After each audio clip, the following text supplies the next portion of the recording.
Hi అండి. ఈరోజు మన వీడియోలో ఎటువంటి పప్పులు నానబెట్టకుండా మన ఇంట్లో అట్టుపిండి కానీ ఇడ్లీ పిండి కానీ టిఫిన్కి ఏమీ లేనప్పుడు అసలు అలాంటప్పుడు మనం దోశలు, అది కూడా సెట్ దోశలండి, అవి ఎలా వేసుకోవాలో ఇన్స్టెంట్గా ఈ వీడియోలో మీకు చూపిస్తాను. దాంతోపాటు ఒక కమ్మని చట్నీ కూడా చూపిస్తానండి దోశల్లోకి. మరి లేట్ చేయకుండా వీడియోలోకి వెళ్ళిపోదామా? వీడియో నచ్చితే ఒక లైక్ చేయండి. ఇప్పుడు మన చట్నీకి ఒక టేబుల్ స్పూన్ ఆయిల్ వేసుకొని, ఆయిల్ వేడైందండి. ఇప్పుడు ఒక 50 గ్రాములు పచ్చిమిర్చి కూడా వేసుకుందాం. ఈ చట్నీకి పచ్చిమిర్చి కొంచెం ఎక్కువ ఉంటేనే బాగుంటుందండి, ఎందుకంటే మనం సెట్ దోశలకు వేసుకుంటున్నాం కదా, అందుకు కాబట్టి కొంచెం స్పైసీగా ఉండాలి చట్నీ. చూసారు కదండి, మన పచ్చిమిర్చి అయితే ఇలా వేగితే సరిపోతుందండి. ఇప్పుడు మనం చట్నీ రెడీ చేసుకుందాం రండి. ఇప్పుడు 1 కప్పు పచ్చి కొబ్బరి తీసుకున్నానండి. అలాగే అదే కప్పుతో పుట్నాల పప్పు కూడా తీసుకున్నాను. ఇప్పుడు ఇందులోకి ఒక 1/2 టేబుల్ స్పూను జీలకర్ర కూడా వేస్తున్నాను. అలాగే రుచికి తగినంత ఉప్పు కూడా వేస్తున్నాను. అలాగే మనం ముందుగా వేయించి పెట్టుకున్న ఈ పచ్చిమిర్చిని కూడా వేస్తున్నాను. అలాగే కొద్దిగా అంటే కొద్దిగా కొత్తిమీర కూడా వేస్తున్నాను. ఇప్పుడు ఇందులో ఒక 100 ml వాటర్ కూడా వేసానండి. ఇప్పుడు మన చట్నీని కొంచెం బార్కగా గ్రైండ్ చేసుకుందాం.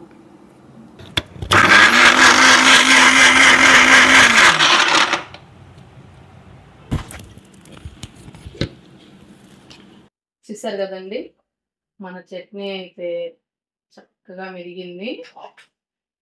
ఈ రకంగా చూస్తున్నారు కదా, కొబ్బరి అనేది కొంచెం సన్నగా కనిపిస్తుంది కదా, ఇలా పట్టుకోవాలండి ఈ చట్నీకి, మరి మెత్తగా చేసేయకూడదు. ఇప్పుడు మన చట్నీని పోపు పెట్టుకుందాం. ఇప్పుడు మన మిరపకాయలు వేసుకున్న కళాయిలోనే మళ్ళీ 1 టేబుల్ స్పూను ఆయిల్ వేసుకుందామండి. ఆయిల్ వేడైందండి. ఇప్పుడు కొద్దిగా పచ్చిపప్పు, కొద్దిగా మినప్పప్పు, కొద్దిగా ఆవాలు, ఒక 2 ఎండుమిర్చి, అలాగే కొద్దిగా జీలకర్ర, ఇందులోనే 2 రెమ్మల కరివేపాకు. ఈ చట్నీలోకి కొద్దిగా ఇంగువ కూడా వేసుకుందామండి, బాగుంటుంది. మన పోపు అయితే రెడీ అయిపోయిందండి. ఇప్పుడు స్టవ్ ఆఫ్ చేసుకుందాం.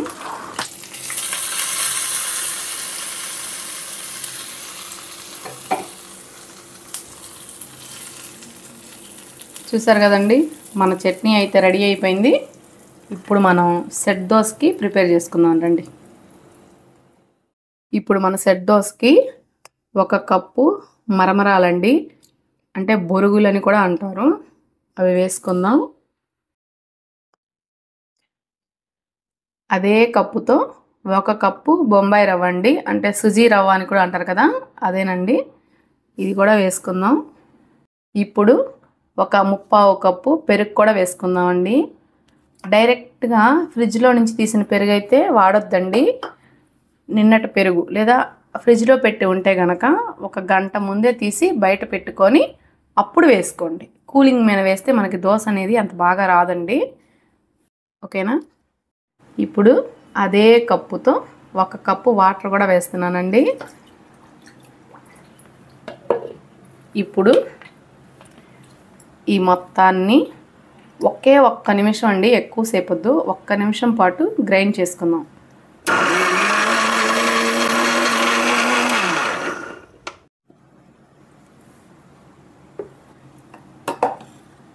చూసారు కదండి, ఈ కన్సిస్టెన్సీ వస్తే సరిపోతుందండి. ఇంకెంతకన్నా లూజ్ అయితే అస్సలు బాగోదు, మనకి దోశలు అనేవి అంత బాగా రావు.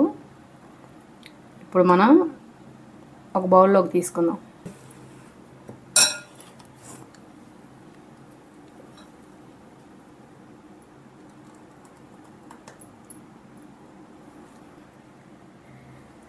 ఇప్పుడు ఇందులో కొంచెం అండి, చూస్తున్నారు కదా, టీ స్పూన్లో కొంచెమే సోడా కూడా వేసుకుందాం. అలాగే రుచికి తగినంత ఉప్పు కూడా వేసుకుందాం. ఇప్పుడు ఈ మొత్తాన్ని బాగా మిక్స్ చేసుకుందామండి.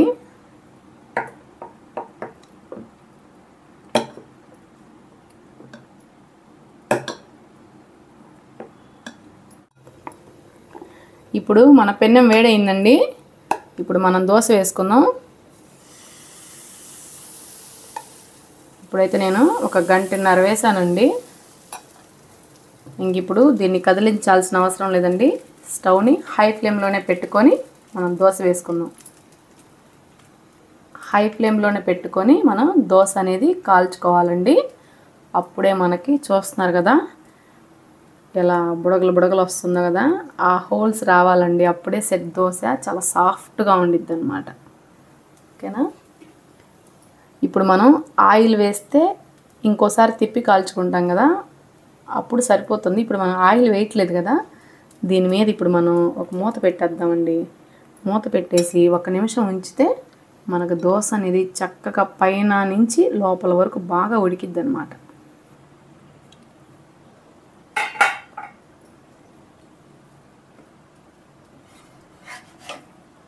చూసారు కదండి మన దోశ అయితే ఎంత పర్ఫెక్ట్గా వచ్చిందో కదా. ఇప్పుడు మనం మిగతా దోశలు కూడా వేసుకుందాం.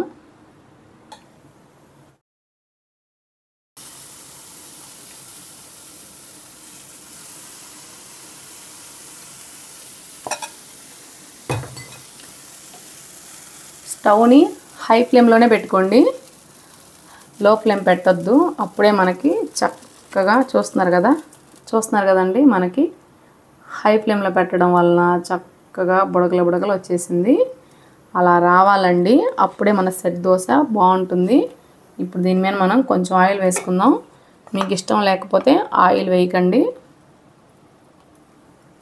ఆయిల్ లేకపోయినా కూడా బాగానే ఉంటాయి.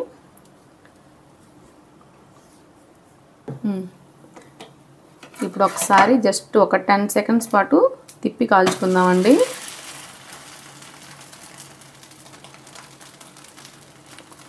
ఓన్లీ 10 సెకండ్స్ అనండి, ఎక్కువ వద్దు. ఎందుకంటే మళ్ళీ మన దోశ అనేది కొంచెం గట్టిగా అయిపోతాయి అన్నమాట, పైన మళ్ళీ క్రిస్పీగా వచ్చేసింది. చూసారు కదా మన సెట్ దోశ అయితే ఎంత బాగా వచ్చినాయి చూడండి. ఇలా రావాలండి. ఓకేనా? మీరు కూడా ఇలానే ట్రై చేయండి. చూసారు కదండి మన దోశ ఎంత సాఫ్ట్గా ఉందో కదా. అసలు ఇలా ఈ చట్నీ ఎక్కువ ఇలా తీసుకొని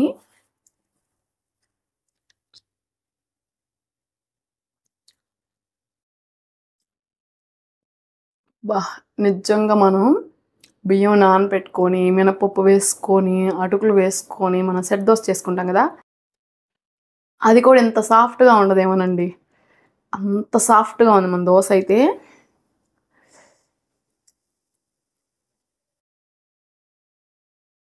చాలా అంటే చాలా బాగుందండి దోశ. అసలు వదలబుద్ధి కావట్లేదు, అంత బాగుంది దోశ. ఇదైతే కర్ణాటకలో చేస్తారండి, అక్కడ నేర్చుకున్నాను నేను ఈ రెసిపీ. చాలా అంటే చాలా బాగుంటుంది. వాళ్ళు మనలాగా మినపప్పు అవన్నీ వేయరండి, ఇట్లా ఇన్స్టెంట్గా చేసుకుంటారు వాళ్ళు. భలే ఉంటాయి రెసిపీస్ అయితే. చాలా చూపిస్తాను నేను మీకు, తినేద్దామండి. అసలు భలే ఉన్నాయి. చూసారు కదా, మీరు కూడా ఇలానే ట్రై చేసి అది ఎలా వచ్చిందో నాకు కామెంట్ సెక్షన్లో తెలియజేయండి.